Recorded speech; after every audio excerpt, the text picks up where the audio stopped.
Last lecture में हमने पढ़ा कि कैसे हम किसी मॉलिक्यूल का या किसी कंपाउंड का सेंट्रल एटम के लिए हाइब्रिडाइजेशन कैलकुलेट करते हैं। तो आज के लेक्चर में हम 10 जे और नीट के क्वेश्चंस को डिस्कस करेंगे और समझेंगे कि कैसे हम किसी मॉलिक्यूल का हाइब्रिडाइजेशन फाइंड करते हैं।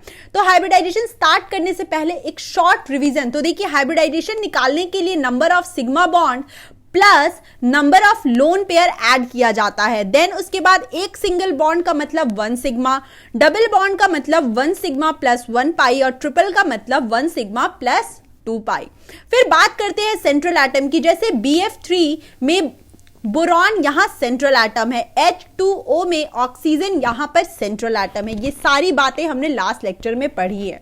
उसके बाद हम देखते हैं अमोनिया में नाइट्रोजन हमारा सेंट्रल एटम है।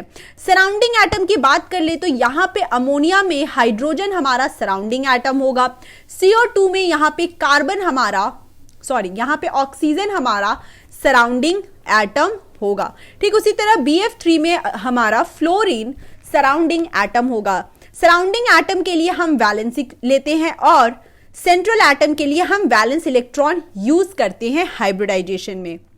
नेक्स्ट हम देखते हैं कि sp का मतलब 2, 1 प्लस 1 मतलब अगर number of sigma bond plus number of lone pair की वैल्यू 2 आती है, इट मींस यहां पर ये हाइब्रिडाइजेशन sp हाइब्रिडाइजेशन कहलाती है। 1 प्लस 2 इट मींस कि s ऑर्बिटल 1 और p के 2 ऑर्बिटल्स का यूज किया गया है। 1 plus 3, 1 plus 3 plus 1, 1 plus 3 plus 2 and 1 plus 3 plus 3।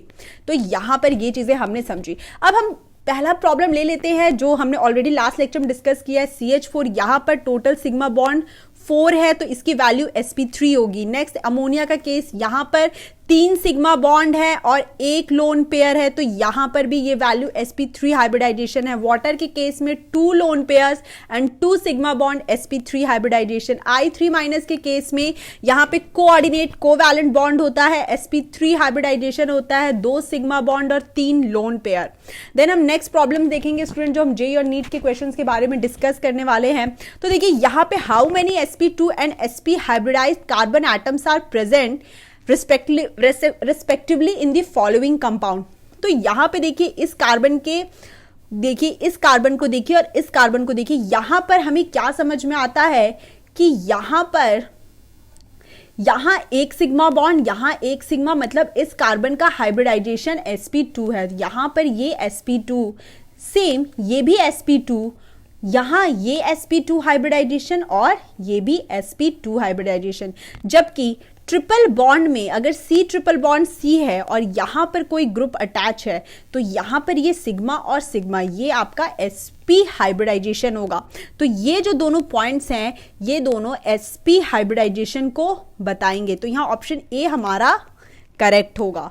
Next problem देखते हैं। यहां पर हमने शेप और ज्योमेट्री की बात नहीं की है तो अभी हम उसे नहीं देखेंगे, लेकिन BCl3 को अगर हम देखें, BCl3 में आप देख सकते हैं कि यहां पर 3 सिग्मा बॉन्ड है और 3 सिग्मा बॉन्ड का मतलब sp2 हाइब्रिडाइजेशन होगा। तो यहां BCl3 हमारा करेक्ट आंसर होगा। देन उसके बाद देखते हैं कि ICl2 प्लस का हाइब्रिडाइजेशन क्या होगा। तो स्टूडेंट यहां पे देखते हैं कि आयोडीन, यहां पे क्लोरीन, उसके बाद यहां पर एक सिंगल बॉन्ड, फिर यहां पे हम देखेंगे कि क्लोरीन, यहां पे आयोडीन के पास टोटल नंबर ऑफ इलेक्ट्रॉन्स 7 होते हैं तो यहां पर वो क्लोरीन को इलेक्ट्रॉन देगा। तो यहां पे 2, 4 और यहां पे इस क्लोरीन ने अपने 6 इलेक्ट्रॉन है। इस क्लोरीन के पास अपने खुद के 7 इलेक्ट्रॉन्स हैं। यहां पे इस क्लोरीन के पास 7 इलेक्ट्रॉन्स है और यहां पे 2 sigma plus 2 lone pair. Iodine का सेंट्रल एटम की बात कर रहे हैं हम, तो यहां पे ये sp3 हाइब्रिडाइजेशन होगा। बहुत इंपॉर्टेंट क्वेश्चन, एक बार फिर से आप ट्राई करिएगा इसको। यहां पे देखते हैं कि किसका हाइब्रिडाइजेशन चेंज होगा। State of hybridization, central atom is not the same as in the order. तो BF3 में हम जानते हैं sp2 आएगा, 3 सिग्मा बॉन्ड है। H3O प्लस में यहां पर ये आपका sp3 आएगा और यहां पे 3 सिग्मा और 1 लोन पेयर आएगा। आप इसे कैलकुलेट करिएगा। अमोनिया में यहां पर 3 सिग्मा और 1 लोन पेयर आएगा और ये भी हमारा sp3 होगा। PCl3 में यहाँ पर 3 सिग्मा और 1 लोन पेयर आएगा और ये वैल्यू भी sp3 होगी। ऑप्शन ए हमारा करेक्ट है क्योंकि यहाँ पर ये आपका sp2 होगा स्टूडेंट्स।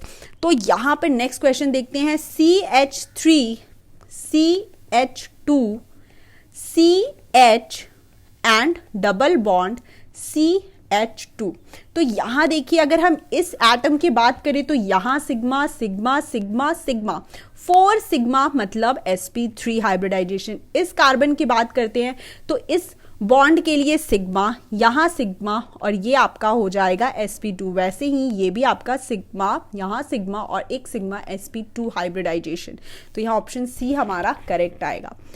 देन उसके बाद देखेंगे कि यहाँ पर एक्सी कटायनिक पार्ट में XeF6 क्या होगा। ये आपका होमवर्क है, आपको इसको सॉल्व करना है और हमारे कमेंट सेक्शन में इसका आंसर डालना है। नेक्स्ट देखते हैं कि अगर CH4 को हमने कंबशन किया तो हमें मिलता है कार्बन डाइऑक्साइड एंड वाटर। तो यहाँ पे देखिए इसका हाइब्रिडाइजेशन कार्बन का sp3 है, लेकिन कार्बन डाइऑक्साइड के केस में कार्बन का हाइब्रिडाइजेशन सिग्मा, यहाँ पे total 2 sigma, it means sp hybridization. Option A is correct students. तो यहाँ पर ये चीज़ें हमने समझी कि कैसे हम क्वेश्चंस को अप्रोच करते हैं। नेक्स्ट देखते हैं IF5। तो अगर हम IF5 की बात करें तो यहाँ पर हम अगर IF5 को देखें तो यहाँ पे 5 सिग्मा बॉन्ड होंगे और आयोडीन का एक लोन पेयर। तो यहाँ पे 5 सिग्मा प्लस 1 लोन पेयर आएगा और ये टोटल 6 होगा। It means sp3d2 hybridization. और हमने I3 माइनस की कैलकुलेट किया था जिसका sp3d hybridization. Then option A will be correct. After this हम लोग देखेंगे कि carbon atom with sp2 hybridisation. यहाँ पर हम एक एग्जांपल लेते हैं CH2 डबल बॉन्ड CH2। अब बच्चों यहाँ पे देखिए कि अगर हम इस कार्बन के लिए कैलकुलेट करना चाहते हैं, इस कार्बन के लिए हम कैलकुलेट करना चाहते हैं तो हमें टोटल यहाँ पर जो सिग्मा है वो 3 सिग्मा और 1 पाई। तो यहाँ पे 1 pi bond and 3 sigma bonds. Next problem देखते हैं यहाँ पर हम कैसे करेंगे। अगर हम इस कार्बन की बात करें तो आप यहाँ पे देखिए कि यहाँ पर कितने नंबर ऑफ सिग्मा बॉन्ड है, 1 सिग्मा, यहाँ 1 सिग्मा, 1 सिग्मा एंड 1 सिग्मा। तो दिस विल बी sp3। अगर हम इस कार्बोनिल कार्बन की बात करते हैं तो यहाँ पर सिग्मा सिग्मा, ये बॉन्ड के लिए भी हम सिग्मा कंसिडर करेंगे और ये sp2 हाइब्रिडाइजेशन होगा। Option C will be correct. Then हम देखेंगे नेक्स्ट क्वेश्चन कि यहाँ पर the HOH bond angle in H3O plus are 107। The orbitals used by oxygen in this bond are best describe. तो सबसे पहले हम यहाँ पे स्ट्रक्चर की बात कर लेते हैं। तो अगर आप स्ट्रक्चर देखेंगे तो आपको समझ में आएगा स्टूडेंट्स कि यहाँ पर